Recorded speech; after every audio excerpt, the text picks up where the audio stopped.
Hello বন্ধুরা, আসসালামু আলাইকুম। আশা করি সকলেই ভালো আছেন। ভলিউম টেকের পক্ষ থেকে আজকে ফটোশপের সম্পর্কে নতুন একটি ভিডিও নিয়ে আমরা আজকে আলোচনা করব। তো যারা ফটোশপের কাজ ভালোভাবে শিখতে চান এবং কমপ্লিটলি শিখতে চান, আমি রেকমেন্ডেড করব কোনো ধরনের কোর্স বা কোনো কম্পিউটার কোর্সের কোনো দরকার নেই। আপনারা ইউটিউব ভিডিও থেকে, আমার ভিডিও হোক বা যে কোনো কারো ভিডিও হোক, ইউটিউব ভিডিও থেকে শিখতে পারেন মাইক্রোসফট ওয়ার্ড এবং ফটোশপের কাজ বা অন্যান্য কাজগুলো সবই আপনার ইউটিউব চ্যানেলে দেওয়া আছে। তো আমার চ্যানেলে আমি ফটোশপের যে কাজটা বা অ্যাডোবি ফটোশপের কাজটা সম্পর্কে 10টি ভিডিও দিব এবং 10টি ভিডিওতে আমি কমপ্লিট কাজ দেওয়ার জন্য চেষ্টা করব, বেসিক ভালোভাবে আপনাদের শেখানোর জন্য। তো আজকে আমরা ফটোশপ সম্পর্কে পরিচয় হয়নি। তো এটা হলো ফটোশপের প্রথম ভিডিও। তো আমাদের প্রথম যে অপশনটা হলো সেটা হলো হোম অপশন। তো হোম অপশন দেখতেই পাচ্ছেন, এটা কমপ্লিটলি হোম অপশন। তো এখানে আমি যে কাজগুলো করেছি এগুলো এখানে জমা হয়ে রয়েছে। তারপর হলো এলআর ফটোস, তারপর হলো ক্রিয়েট, তারপর হলো ওপেন।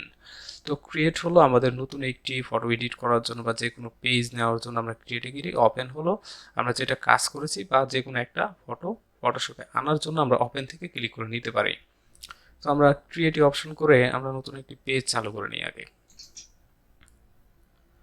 তো চালু করার পর এখানে আমরা দেখতে পাচ্ছি যে রিসেন্ট, এই যে কাস্টম, এটা দিয়ে আমি এর আগে কাজ করেছি। যেহেতু আমরা ফটোশপের কাজ, ফটোর কাজ করব, তার মানে এখানে ফটো ক্লিক করে নেব। ফটো ক্লিক করার পর এখানে আমরা দেখতে পাচ্ছি ইঞ্চি 5/7 দেওয়া আছে ডিফল্ট। তো এটা আপনার চাইলে এখানে আমি পরিবর্তন করে 9 দিতে পারি, এখানে পরিবর্তন করে আমি 7 দিয়ে দিতে পারি। আর এখানে ইঞ্চি দেওয়া আছে, আপনারা চাইলে এখানে পিক্সেল নিতে পারেন, ইঞ্চি নিতে পারেন, সেন্টিমিটার আছে, মিটার আছে, পয়েন্ট আছে, বা যেটাই আছে সেটা আপনি নিজের মতো করে নিয়ে নেবেন পছন্দ। এখন এখানে অবশ্যই মূলত এখানে 72 দেওয়া থাকে, কিন্তু আপনারা অবশ্যই 300 দিয়ে নেবেন। তারপর এখানে 8 জিবি মুড দিবেন। 8 জিবি মুডটা হলো আপনাদের, 8 জিবি হলো CMYK, দুটি কালার আপনাদের কালারফুল ছবি দিবে। এই দুটি কালার ছাড়া আপনার বাকিগুলো কিন্তু কালারফুল ছবি পাবেন না, সাদা কালো ছবি হয়ে যাবে। এটা সবসময় খেয়াল রাখবেন। যদি আপনাদের কোনো ছবি 8 জিবি মুডে না আসে বা কালারফুল না হয়, যদি সাদা কালো হয়, তাহলে আমরা 8 জিবি অথবা CMYK কালারটা ক্লিক করে দিবেন, তাহলে আপনাদের ছবিটা সাদা কালো হয়ে যাবে। তো এটা করার পর আমরা ক্রিয়েটে ক্লিক করে দেব। তো ক্রিয়েটে ক্লিক করার পর আমরা এই যে অপশনটা, এটা হচ্ছে আমাদের ব্যাকগ্রাউন্ড কালার। তো আমরা আজকে পরিচয় হব এই টুলগুলোর সাথে, সবগুলো টুল, কোন টুলের কোন নাম কি। তো আমরা এর আগে একটি ফটো নিয়ে নিব।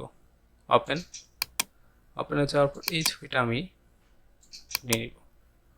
তো এই ছবিটা যেহেতু কোনো পেজে আসেনি, সম্পূর্ণ ফটোশপের উপরে এসেছে, ফটোশপে আলাদাভাবে এসেছে কোনো পেজ ছাড়া, তাই আমি এই ছবিকে ডার্ক করে টান দিয়ে ধরে নিয়ে আমি এখানে জাস্ট ছেড়ে দেব। ছেড়ে দেওয়ার পর আমাদের প্রথম যে টুলটা রয়েছে সেটা হলো মুভ টুল। তো মুভ টুলের কাজ হলো নাড়াচাড়া করা। দেখুন বন্ধুরা, আমরা যেখানে খুশি এই ফটোটা আমরা দিতে পারছি, উপরে, নিচে, বামে, ডানে, মাঝখানে, যেখানে খুশি সেখানে। এবং 2 নম্বর যে অপশনটা হচ্ছে এটা হলো সিলেকশন টুল। সিলেকশন টুলের কাজ হলো সিলেকশন, বা এটাকে আপনারা যাই বলতে পারেন, এটাকে আমরা সুন্দরভাবে একটা ছবি, একটা অংশ আমরা সিলেক্ট করে নিতে পারি। তারপরে কাজ হলো ল্যাসো টুল। ল্যাসো টুলের কাজ হলো আমরা যখন ব্যাকগ্রাউন্ড রিমুভ করতে যাব, তখন আমরা এই ল্যাসো টুল দিয়ে আমরা এই যে বাকি অংশটুকু আমরা সিলেক্ট করে নিতে পারি। যেহেতু আমি ভিডিও করছি, তাই ভিডিওটা লেন্দি হয়ে যাবে, এই টুলের কাজ দেখাতে আমরা এইভাবে করে নিতে পারি। করে নিয়ে এই অংশটুকু কেটে দিলে আমাদের ব্যাকগ্রাউন্ডটা কেটে যাবে। তারপরে কাজ হলো ম্যাজিক ওয়ার্ম টুল। কাজ হলো ম্যাজিক টুল। তো ম্যাজিক ওয়ার্ম টুলের কাজ হলো ব্যাকগ্রাউন্ড রিমুভের ক্ষেত্রে প্রয়োজন হয়, যদি এক কালার কোনো ব্যাকগ্রাউন্ড থাকে, তো খুব সহজে আমরা ম্যাজিক ওয়ার্ম টুল দিয়ে সিলেক্ট করে নিতে পারি। তো তারপরে কাজ হলো এখানে আপনাদের বলে রাখি একটা কথা, যদি কোনো টুলের নাম মনে না থাকে, তাহলে আপনারা সহজেই এখানে দেখবেন যে এখানে 3D মার্জিন বা 3D ম্যাটেরিয়ালস এখানে লেখাই আছে।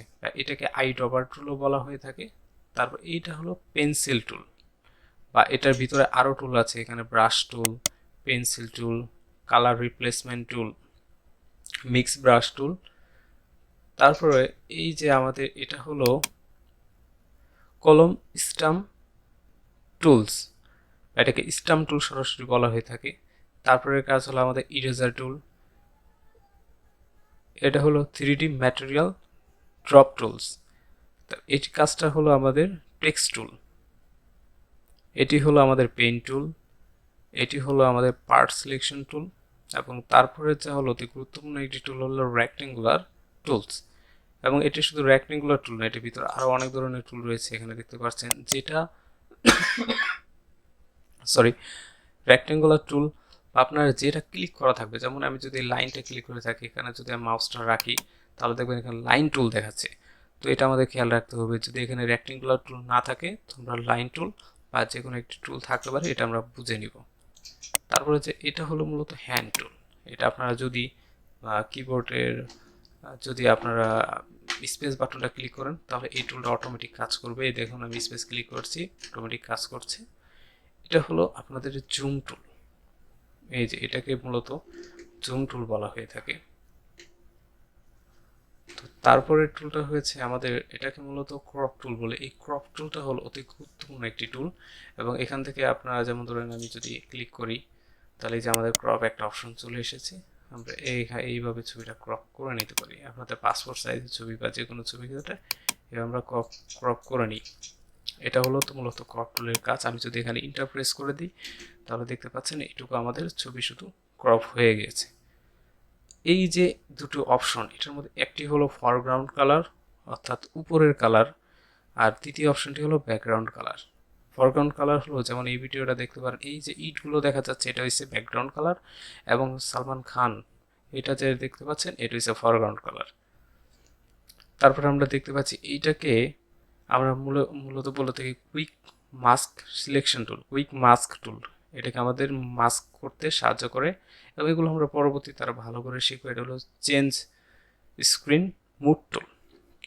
তো বন্ধুরা, আজকে আমরা টুলগুলো সম্পর্কে পরিচিত হলাম এবং টুলগুলো সম্পর্কে কোন টুলের কি কাজ, আমরা কালকে মূলত প্রথম 6টি টুল নিয়ে কাজ করব।